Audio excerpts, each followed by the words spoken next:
नमस्कार, फाइटर समाचार में आपका स्वागत है। पेश आज 6 मई गुरुवार शाम 4 बजे राजस्थान की खास खबरें। बड़ी खबरों से अपडेट रहने के लिए सब्सक्राइब करें फाइटर न्यूज को और प्रेस करें बेल आइकन को। कोरोना कहर के बीच कई लोग कालाबाजारी में जुट गए हैं तो कुछ लोग मदद के लिए आगे आए हैं। उदयपुर के रहने वाले फरीद हुसैन का रेस्टोरेंट कोरोना काल में बंद हो गया। इसी बीच फरीद को पता चला कि कई जरूरतमंद हर दिन भूखे प्यासे तड़प रहे हैं जिन्हें खाना तक नहीं मिल रहा। इसके बाद फरीद ने अपने घर से ही खाना बनाकर कोरोना संक्रमित और उनके परिजनों को निःशुल्क देना शुरू किया। सोशल मीडिया की मदद से फरीद हर रोज 150 से 200 घरों तक खाना पहुँचा रहे हैं। मरीजों को ध्यान में रखते हुए फरीद सिर्फ शाकाहारी भोजन ही बनाते हैं, जिसमें चपाती, चावल, सब्जी, दाल, सलाद के साथ ही कई बार मिठाई और पनीर की सब्जी भी उपलब्ध करवाई जाती है। इसके साथ ही छोटे बच्चों के लिए दूध और फल का वितरण भी किया जा रहा है। इस मुहिम के लिए किसी से आर्थिक मदद नहीं ली गई है। प्राइवेट स्कूल संचालकों को शिक्षा का अधिकतर कानून के तहत फ्री पढ़ रहे बच्चों की फीस का भुगतान सरकार से लेना अब आसान नहीं होगा। इस बार उन्हीं स्कूल्स को भुगतान मिलेगा जिन्होंने कोरोना काल में बच्चों को ऑनलाइन पढ़ाया है। अगर ऑनलाइन नहीं पढ़ाया है तो फिर सरकार फीस नहीं देगी। दरअसल पिछले दिनों सुप्रीम कोर्ट ने सेशन 2020-21 के RTE भुगतान के आदेश शिक्षा विभाग को दिए थे।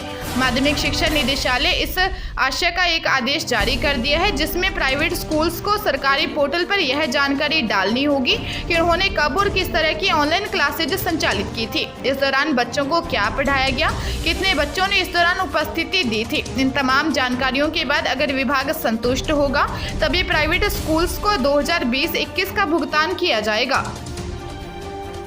जालोर जिले के संचोर थाना क्षेत्र के लाछड़ी गांव में गुरुवार को नए खोदे गए एक बोरवेल में 4 वर्ष का मासूम अनिल गिर गया। 90 फीट की गहराई तक खोदे गए बोरवेल के ऊपर से लोहे की तगारी से ढका हुआ था। बच्चे इसे हटाकर अंदर देख रहा था। इस दौरान पांव फिसलने से वह अंदर जा गिरा। सूचना मिलते ही आला अधिकारी मौके पर पहुंचे और राहत कार्य शुरू करवाया गया है। SDRF की टीम मौके पर पहुंच गई है, जबकि गुजरात से NDRF की टीम को बुलाया गया है। समाचार लिखे जाने तक मासूम को निकालने का प्रयास किया जा रहा था। जयपुर एयरपोर्ट पर कस्टम ने बड़ी कार्रवाई करते हुए एक यात्री से 360 ग्राम सोना बरामद किया है। जब्त किए गए सोने की कीमत लगभग 16 लाख रुपए आंकी जा रही है। मिली जानकारी के अनुसार एयर अरबिया की फ्लाइट G9435 से यात्री शारजहां से जयपुर आया था। यात्री के बैगेज में से यह सोना बरामद हुआ। कस्टम आयुक्त सुभाष अग्रवाल ने कार्रवाई की पुष्टि की है। कस्टम के अधिकारी यात्री से पूछताछ कर रहे हैं। राष्ट्रीय लोकदल अध्यक्ष और पूर्व केंद्रीय मंत्री चौधरी अजीत सिंह का निधन हो गया है। वह कोरोना संक्रमित थे। 86 वर्षीय अजीत सिंह की मंगलवार रात को तबीयत बेहद बिगड़ गई थी। उन्हें गुरुग्राम के एक निजी अस्पताल में भर्ती करवाया गया था। बताया जा रहा था कि फेफड़ों में संक्रमण बढ़ने के कारण उनकी हालत नाजुक हो गई थी। पूर्व प्रधानमंत्री चौधरी चरण सिंह के बेटे चौधरी अजीत सिंह बागपत से 7 बार सांसद और केंद्रीय नागरिक उड्डयन मंत्री रह चुके हैं। 86 साल की उम्र में उनका निधन हुआ है। उनके निधन के बाद बागपत समेत पश्चिमी उत्तर प्रदेश में शोक की लहर है।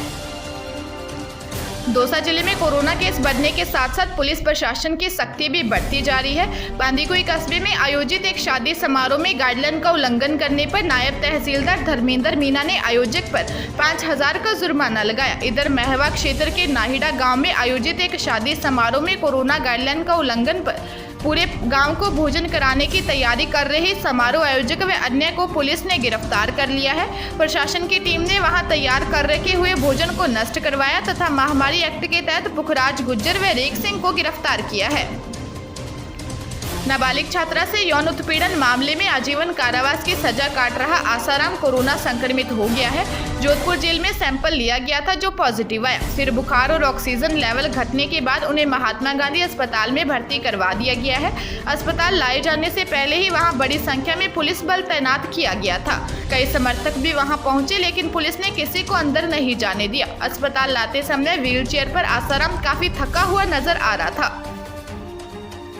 जोधपुर जिले में बढ़ता संक्रमण अब और जाने लेने के साथ परिवारों को ऐसा दर्द दे रहा है जो कभी भरेगा ही नहीं। शहर के एक परिवार में पहले मां ने बीमारी से जंग हारी तो 3 दिन बाद जवान बेटा भी चल बसा।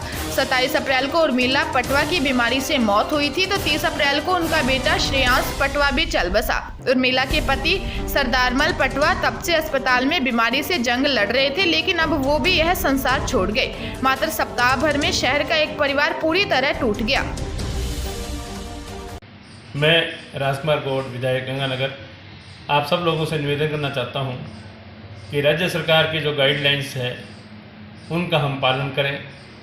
मास्क हम अवश्य लगाएं, हाथ हम बार बार धोते रहें, सामाजिक दूरी बनाकर रखें।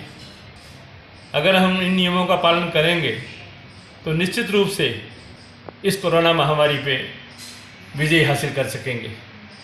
मेरा करबद्ध निवेदन है आप सब लोगों से कि आप खुद सुरक्षित रहिए, दूसरों की सुरक्षा कीजिए, ये मेरी आप लोगों से प्रार्थना है। ताजा तरीन खबरों के लिए फाइटर न्यूज को सब्सक्राइब करें और बेल आइकन को प्रेस करें ताकि नई न्यूज अपडेट होते ही आपके फोन की घंटी बज जाए।